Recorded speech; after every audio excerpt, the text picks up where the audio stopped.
तो हेलो दोस्तों, welcome welcome, स्वागत है आप सबका। और यारो, दुनिया में बहुत सारे ऑक्शन होते हैं, चाहे हम बात करें क्रिकेट के ऑक्शन की या फुटबॉल के ऑक्शन की या बहुत सारे गेम्स के ऑक्शन होते हैं, लेकिन बहुत कम ही ऑक्शन होंगे जिस ऑक्शन में आप लोगों को बहुत मजा आता है और जिस ऑक्शन में आपको अप्स एंड डाउन्स देखने को मिलता है। मैं बात कर रहा हूँ इंडियन प्रीमियर लीग मतलब IPL के ऑक्शन के बारे में, जहाँ कुछ भी हो सकता है। कभी हम आपको लगेगा कि यार ये प्लेयर तो सबसे महंगा बिकेगा, लेकिन ऐसा होता है वो प्लेयर कभी बिकता ही नहीं है, या तो कभी ऐसा लगता है यार ये प्लेयर तो बिक ही नहीं सकता और वो सबसे ज्यादा पैसे लेके चला जाता है। तो ऐसा ही कुछ हुआ इस साल के ऑक्शन में, लेकिन हम इस वीडियो में सारे प्लेयर्स के बारे में नहीं बात करेंगे, बल्कि सबसे महंगे 5 प्लेयरों के बारे में बात करेंगे। तो चलिए वीडियो शुरू करते हैं। तो सबसे पहले प्लेयर की मैं जिस प्लेयर की बात कर रहा हूँ, शायद उस प्लेयर को भी अपने ऊपर इतना यकीन नहीं होगा कि वो IPL में इतना महंगा बिक सकता है, जहाँ बहुत सारी टीमों को, एक्सपर्ट्स को और फैंस को ये एक बहुत बेकार डील लगी कि यार ये प्लेयर इतना महंगा कैसे हो सकता है। मैं बात कर रहा हूँ अल्जारिस जोसेफ की, जो कि RCB में गए हैं इस साल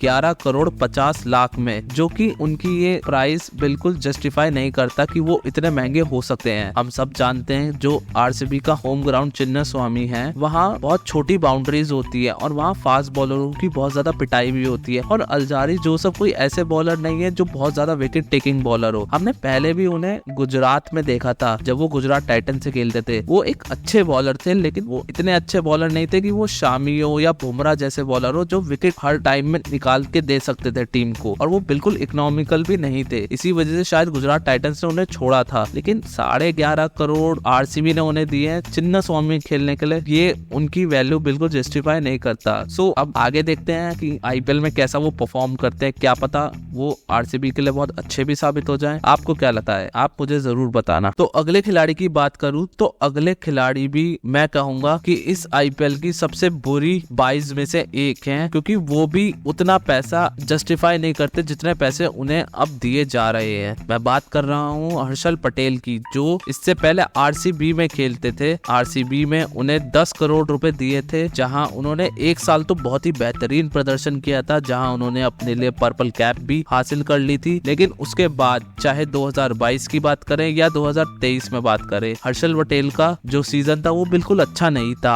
और इसी वजह से RCB ने उन्हें रिलीज कर दिया था, क्योंकि वो RCB के लिए बहुत महंगे साबित हो रहे थे। लेकिन पंजाब किंग्स ने वही गलती दोबारा दोहराई और हर्षल पटेल को 11 करोड़ और 75 लाख रुपए में अपनी टीम में शामिल किया, जहां उनकी बेस प्राइस सिर्फ 2 करोड़ रुपए थी। अगर पंजाब किंग्स को ये प्लेयर 4 से 5 करोड़ में मिलता तो मैं कहता एक बहुत अच्छी बात थी, क्योंकि एक इंडियन फास्ट बॉलर मिला है। लेकिन 11 करोड़ 75 लाख रुपए हर्षल पटेल की प्राइस, ये बिल्कुल अच्छी डील नहीं है। चाहे इसके अलावा वो कॉर्जिया को या मधुशंका को खरीद लेते, जैसा मुंबई इंडियंस ने किया। वो दोनों प्लेयर्स उन्हें बहुत सस्ते में मिल गए, लेकिन पंजाब उन दोनों प्लेयर्स की बजाय हर्षल पटेल पे गई, जो कि मेरे हिसाब से बिल्कुल अच्छी डील नहीं है। क्योंकि हम सब जानते हैं जो पंजाब किंग्स का होम ग्राउंड है वो मोहाली है, और वो एक बैटिंग सरफेस ही बोला जाता है, जहां बैट्समैन को मदद मिलती है और फास्ट बॉलर और स्पिनरों को उतनी मदद नहीं मिलती। तो लेकिन अब देखना तो ये है कि वो पंजाब किंग्स का जो कैंप है और उनका जो मैनेजमेंट है, कैसे हर्षल पटेल का फायदा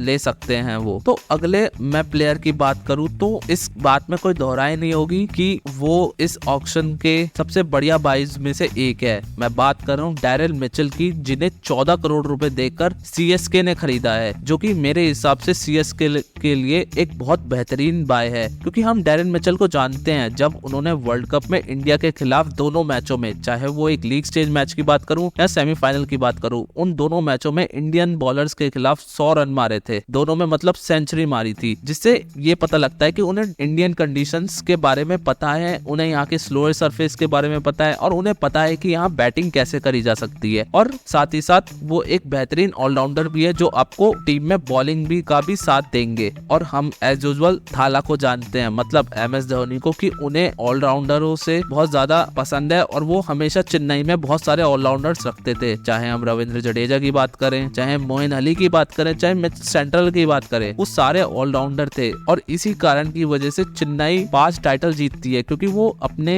ऑक्शन टेबल पे बहुत अच्छे बाइस देती है। नेक्स्ट मैं उस प्लेयर की बात करूंगा जो इस साल के ऑक्शन में सबसे महंगा प्लेयर एक टाइम पे था, जिसके लिए सबसे महंगी बोली लगाई गई थी। मैं बात कर रहा हूँ पैट कमिंस की, जिन्हें 20 करोड़ 50 लाख रुपए हमें सनराइजर हैदराबाद ने खरीदा है, जो कि मेरे हिसाब से मैं कहूंगा थोड़ी सी ज्यादा उन्हें महंगे मिले, क्योंकि पैट कमिंस 20.5 करोड़ 50 लाख में जस्टिफाई नहीं करते मेरे हिसाब से, क्योंकि हम सब जानते हैं हाँ उन्होंने वर्ल्ड कप ऑस्ट्रेलिया को जिताया है इसलिए उनकी वैल्यू भी बढ़नी थी। लेकिन क्या आप सनराइजर हैदराबाद में जहां पहले से ही इतने ओवरसीज प्लेयर्स हैं वहां एक आप पैट कमिंस को खिलाओगे? लेकिन अब तो सनराइजर के लिए एक दिक्कत और भी बढ़ गई है, क्योंकि उन्होंने पैट कमिंस को इतने सारे पैसे दिए तो उन्हें इस प्लेयर को खिलाना भी पड़ेगा। और मैंने बहुत सारे एक्सपर्ट्स के बारे में बात सुनी और सोशल मीडिया में भी मैंने लोगों को देखा, वो यही कह रहे थे कि Pat Cummins as a captain वो अगले 4-5 साल देख रहे हैं। इसी वजह से उन्होंने जो सनराइजर्स का मैनेजमेंट है उन्होंने पैट कमिंस पे इतने सारे पैसे खर्च करे। तो देखते हैं कि पैट कमिंस क्या सनराइजर के मैनेजमेंट में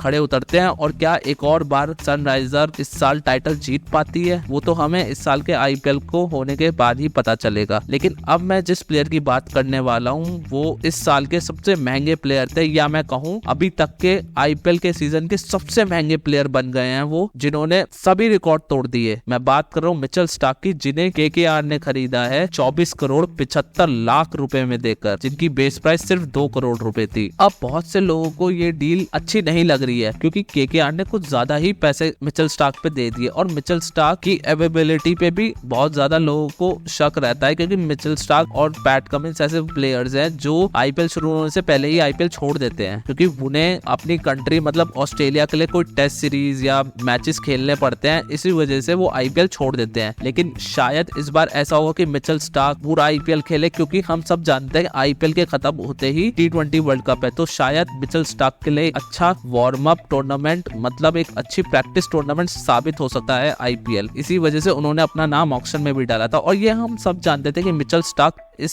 साल सबसे महंगे प्लेयरों में से एक होंगे, लेकिन कोई ये नहीं जानता था कि उनकी प्राइस इतनी ज्यादा बढ़ जाएगी। मतलब सीरियसली 24 करोड़ 75 लाख किसी ने ये नहीं सोचा था। लेकिन केकेआर को एक बहुत अच्छी बाय मिली, क्योंकि केकेआर आज से 4 या 5 साल पहले से एक कोई अच्छा फास्ट बॉलर ढूंढ नहीं पाया था, क्योंकि सब जानते हैं वो उनके पास उमेश यादव थे, लेकिन वो उमेश यादव थे, लॉकी फर्गुसन थे, टिम साउदी थे, ये सब प्लेयर अच्छे थे, लेकिन वो एकदम एक इंटरनेशनल प्लेयर ढूंढ रहे थे जो अपनी टीम में रेगुलर फास्ट बॉलिंग करता हो। तो मिचेल स्टार्क से बढ़िया उन्हें कोई बाय और मिल नहीं सकता था। सो आप लोगों को क्या लगता है कि मिचेल स्टार्क एक अच्छे बाय थे केकेआर के लिए या नहीं? मुझे कमेंट सेक्शन में जरूर बताना और आप हमारी लिस्ट में बताइए कि सबसे बढ़िया बाय आपको कौन सा लगा। और साथ ही साथ अगर आप इस चैनल पे नए हैं तो प्लीज इस चैनल को सब्सक्राइब करने के लिए, और अगर इस वीडियो में कुछ भी अच्छा लगा हो तो प्लीज इस वीडियो को लाइक करने के लिए। हम आगे बहुत सारी आईपीएल ऑक्शन से रिलेटेड वीडियोस आपके लिए लाएंगे। तब तक के लिए मैं मिलता हूँ आपको किसी और वीडियो में। Till then bye.